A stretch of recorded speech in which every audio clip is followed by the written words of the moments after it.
اور امام حسین کی یہ تاریخ میں آپ کو بتاتا ہوں کہ جب امیر معاویہ یعنی حکومت کر رہے تھے، اس وقت بھی کوفہ والے امام حسین کو خط لکھ کر بلا رہے تھے کہ امیر معاویہ کو معزول کر دیتے ہیں، آپ آ جائیے۔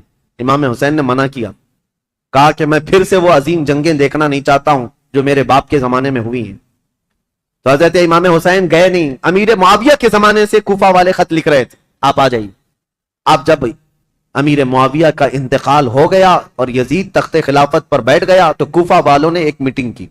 کوفہ عراق کا ایک شہر ہے، عراق میں آج بھی وہ شہر موجود ہے، اور جتنے اہل بیت سے محبت کرنے والے لوگ تھے سب جمع ہوئے اور میٹنگ کیا، اور وہ ایک شخص کے گھر میں میٹنگ ہوئی جس کا نام مسلم بن سرد بتایا گیا ہے، اور وہ شخص سارے لوگوں کو جمع کر کے کہتا ہے دیکھو امیر معاویہ کا تو انتقال ہو گیا اور یزید بیٹا ہے، تم سب کی رائے کیا ہے؟ کیا علی کے بیٹے حسین خلافت کے سب سے زیادہ حقدار نہیں ہیں؟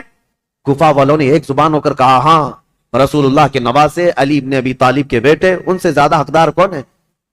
تو ان لوگوں نے کہا کہ ہم نے یہ سنا ہے کہ امام حسین نے بھی یزید کی بیعت کو قبول کرنے سے منع کر دیا اور وہ مدینہ چھوڑ کر مکہ جا چکے ہیں، اے لوگوں تمہارا کیا خیال ہے ہم حسین ابن علی کو یہاں بلا نہ لیں؟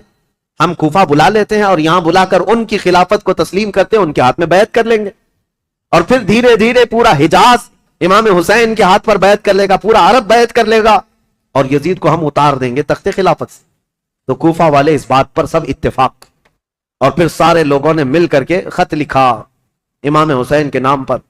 عبداللہ بن صبح حمدانی نام سے ایک شخص تھا، اس کے ہاتھ میں خط دے کر بھیجے جس میں کوفہ کے بڑے رئیس اور ذمہ دار جو لوگ تھے، وہاں کے جو سردار تھے، ان کی دستخطیں تھیں، ان کی مہریں لگی ہوئی تھیں۔ یہ خط رمضان کی 10 تاریخ کو آیا، کہاں؟ مکہ مکرمہ میں۔ مکہ مکرمہ میں امام حسین کے پاس یہ خط آیا تو امام حسین نے دیکھا، اس میں یہ لکھا ہوا تھا، کوفہ والوں نے لکھا تھا، اللہ کی حمد و ثنا کے بعد، حضور کی صلاۃ و سلام کے بعد کہا امیر معاویہ کا انتقال ہو گیا، اور ان کے بعد یزید جیسا فاسق و فاجر شخص بیٹا ہے، لہذا ہم اس کی امارت اور اس کی خلافت کو نہیں تسلیم کرتے۔ اے علی کے بیٹے حسین، آپ تشریف لے آئیں، ہمارے سر پر کوئی امام نہیں ہے، آپ تشریف لائیں، ہم آپ کے ہاتھ پر بیعت کرتے ہیں۔ یہ خط کا مضمون تھا۔ امام حسین رضی اللہ تعالیٰ عنہ نے یہ حرم کعبہ میں اس خط کو پڑھا، اس کے بعد لوگوں سے پوچھا، اب سنیے، کوئی ایک شخص نے بھی اس بات پر رضامندی کا اظہار نہیں کیا، جو بڑے صحابہ تھے انہوں نے کہا کوفہ والوں کی بات پر کبھی یقین نہیں کیا جا سکتا، یہ غدار لوگ ہیں، دھوکہ دے دیتے ہیں، یہ غدار لوگ ہیں، دھوکہ دیتے ہیں، آپ کے باپ کو بھی کوفہ میں شہید کیا گیا، آپ کے بھائی کو بھی شہید کیا گیا ہے، اب آپ وہاں کیوں جانا چاہتے ہیں؟ مت جائیں، مکہ آپ کے لیے امن و امان کے ساتھ۔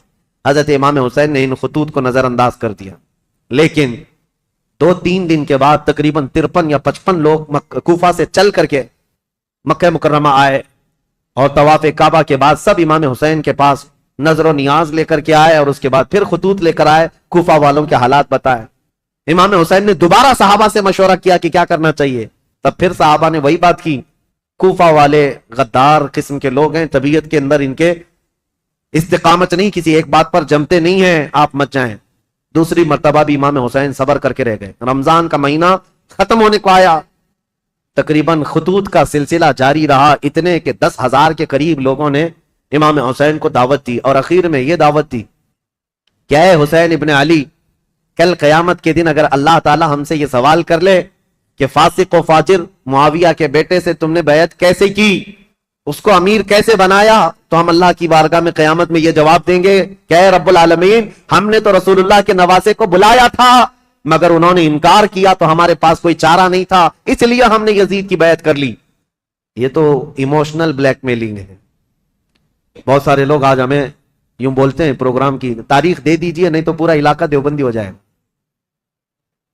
پروگرام کی تاریخ دے دیجئے نہیں تو یہاں ایسا ہو جائے۔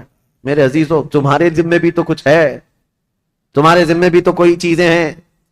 امام حسین نے اس خط کو پڑھنے کے بعد پھر سارے لوگوں سے مشورہ کیا، اور اس کے بعد کہا اب میرے لیے اتمام حجت کرنی ہوگی، یعنی مجھے تو جانا ہی ہوگا، کیونکہ انہوں نے قیامت کا واسطہ دے دیا ہے۔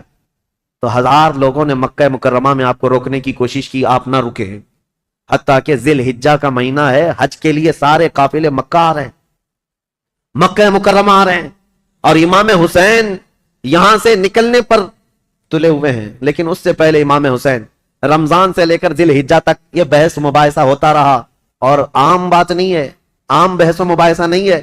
عبداللہ بن زبیر جو صحابی ہے نا، امام حسین کی جماعت کے ساتھ لڑنے کو بھی آ گئے تھے. یہ محبت کی لڑائی ہے، دشمنی کی نہیں، کہ میں تمہیں مکہ سے باہر جانے نہیں دوں گا، اس کے لیے وہ تلوار نکال کر کھڑے ہو گئے تھے. یہ بھی لڑائی قریب تھی، مکہ کی مکرمہ سے نہ جانے دیں گے، کیونکہ عبداللہ بن زبیر جانتے تھے کہ کوفہ والے ان کا کیا کریں گے.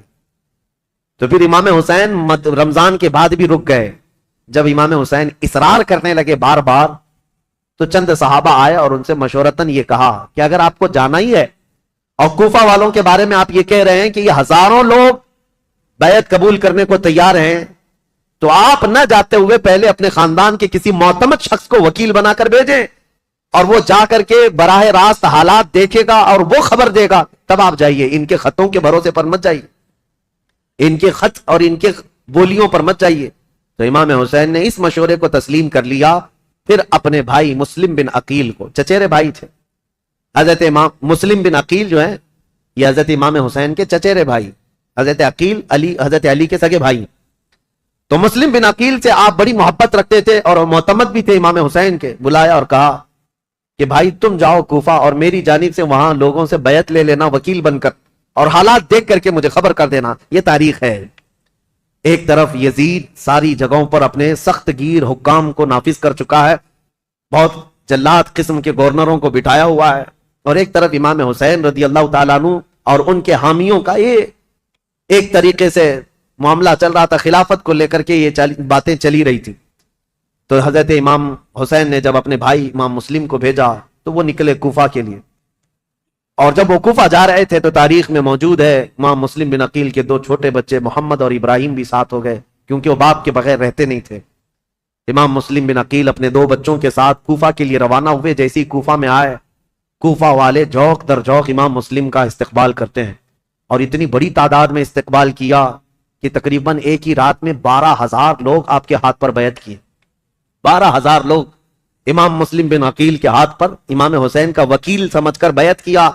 اور جدھر دیکھو ادھر اہل بیت کا نعرہ، محبت علی کا نعرہ، امام حسین کی امارت اور خلافت کا نعرہ. ماحول رنگا رنگ ہے کوفہ کا. امام مسلم بن عقیل سیدھے مختار بن عبید ایک شخص ہے اس کے گھر جا کر قیام کرتے ہیں. مختار بن عبید وہاں سردار کی حیثیت رکھتا تھا، اور اس نے سارے لوگوں کو یہیں پر جمع کیا تھا، اور ساری باتیں یہیں سے چل رہی تھی. امام مسلم بن عقیل جیسی گئے تو کوفہ کے اس وقت جو گورنر تھے وہ نعمان بن بشیر ایک صحابی رسول تھے. یزید کی طرف سے وہ گورنر تھے، نرم دل تھے اور نہایت ہی عجز و انکساری والے، تواضع والے انسان تھے. ان کو جب یہ بتایا گیا کہ امام مسلم بن عقیل کوفہ میں آئے ہیں اور لوگ جوق در جوق ان کے ہاتھ پر بیعت کر رہے ہیں، امام حسین کی بیعت لے رہے ہیں، تو انہوں نے دوسرے دن خطبہ دیا تھا اور کہا تھا کہ اے کوفہ والو، مجھے ڈر ہے یزید کو یہ خبر پہنچے گی تو وہ تم سب سے سختی کرے گا، اور پھر کوفہ والوں کی جان و مال خطرے میں ہوں گے. تو وہاں پر ایک شخص بیٹھا ہوا تھا جو یزید کا چمچا تھا. اس نے نعمان بن بشیر سے کہا آپ تو بڑے کمزور آدمی ہیں، مسلم بن عقیل کو بلا کر مار ڈالو، ختم کر دو، قتل کر دو، معاملہ ہی ختم ہو جائے گا. نعمان بن بشیر صحابی ہیں، کہتے ہیں اے ظالم تو کس انداز سے مجھے مشورہ دے رہا ہے. کہا تب تو پھر آپ کمزور لوگوں میں، ذلیل لوگوں میں، عزت والے لوگوں میں نہیں ہیں. انہوں نے نعمان بن بشیر نے ایک تاریخی جملہ کہا تھا، مجھے ایسی ذلت گوارا ہے جس میں رب کی عزت ہے، رب کی رضا ہے، اور مجھے ایسی عزت گوارا نہیں جس میں رب کی ناراضی ہو اور کسی کا خون میرے ہاتھ سے رنگا ہو. عزیزان، میرا ہاتھ کسی کے خون سے رنگا ہوا ہو.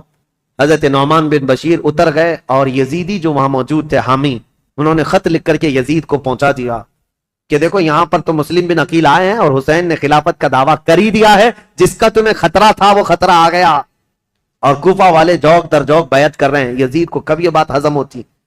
وہ تو کب سے تیاری کر رہا تھا، بلکہ اس کے باپ حضرت امیر معاویہ بھی اس کے تخت خلافت پر بیٹھنے کے لیے تیاریاں کیے ہوئے تھے، کئی لوگوں سے بات چیت کیے ہوئے تھے. حالات سازگار نہیں ہوئے تب تو ان کا انتقال ہو ہی گیا. یزید زور سے، طاقت سے کئی لوگوں کو اپنا ہم نوا بنا رہا تھا، اور جب اسے پتا چلی گیا جس بات کا مجھے خطرہ تھا وہ خطرہ تو آ ہی گیا کہ خلافت کا دعوے دار علی کا بیٹا ہو سکتا ہے، اسے خطرہ تھا. اور حضرت امام حسین کی خلافت کا کوفہ والوں نے پہلے ہی اعلان کر دی. ابھی امام حسین نے اعلان نہیں کیا، کوفہ والوں نے یہ اعلان کر دیا اور اپنے ہاتھ سے سب لوگوں نے بیعت کرنا شروع کر دیا تھا. ایک بات یاد رکھو میرے عزیزوں، اپنے اندر اللہ کے نبی صلی اللہ علیہ وسلم کی محبت ایسی بساؤ کہ ظالم جو خواب دیکھتا رہتا ہے نا ڈر کے مارے، وہ خواب کبھی نہ کبھی سچا ہو ہی جاتا ہے. ہاں مجھے یہ بات یاد آتی، یزید جیسے ڈرتا تھا، ہر دن ڈر کے سوتا تھا کہ کہیں سے کوئی خلافت کا دعوے دار اٹھے گا تو میری کرسی ہلا دے گا. اور اس کو پتا چلا جیسے ہی حضرت امام حسین اٹھ گئے تو اس دن وہ اپنا ماتھا مارنے لگا اور لوگوں سے کہا کہ دیکھو جس کا ڈر تھا وہی ہو گیا. ایسی آج کے یزیدیوں کو بھی یہ خبر ستاتی رہتی ہے ہمارے ملک کے، اور پاکھنڈی بولتے بھی رہتے ہیں 2029 میں ہندوستان کا پردھان منتری مسلمان بن جائے گا. یہ ہماری بات نہیں ہے، یہ ڈر کے مارے دیکھے ہوئے خواب ہیں، یہ ڈراؤنے خواب ہیں جو پریشان کرتے ہیں. اور انشاءاللہ العزیز کوئی حسین کا غلام بیدار ہوگا اور پورے ہند کو ایک میدان میں لا کر کھڑا بھی کرے گا انشاءاللہ. ہاں اس قوم کو زندہ ہو لینے دو، پھر ہر قوم کہے گی حسین ہمارے ہیں انشاءاللہ. حضرت امام حسین کی طرف سے امام مسلم بن عقیل نے بیعت لینی شروع کی تو یہاں کوفہ پورا کا پورا ان کے دامن میں آ گیا. روزانہ ایک ایک گھر پر دعوت ہے. امام مسلم بن عقیل کو ارے وہ چلنے تک نہیں دیتے، ان کے شہزادوں کو سواریاں بنا لیتے، ان کے شہزادوں کو اپنی سواریوں پر بٹھا لیتے، اپنے کندھوں کو سواری بنا دیتے. اس طرح کی محبت پیش کرتے رہے. اور پھر امام مسلم بن عقیل نے امام حسین کو خط لکھا کہ حالات بہت اچھے ہیں، کوفہ والے پورے ایک آواز ہو کر آپ کی خلافت کا اعلان کر رہے ہیں، آپ کو جلدی تشریف لانا چاہیے اور آپ کی خلافت کا اعلان ہونا چاہیے. امام مسلم بن عقیل نے خط لکھ کر بھیجا، جس کام کے لیے آپ کو بھیجا گیا تھا وہ کام تو آپ نے کیا، عینی گواہ بھی تھے، آنکھوں سے دیکھا ہوا حال بیان کر دیا.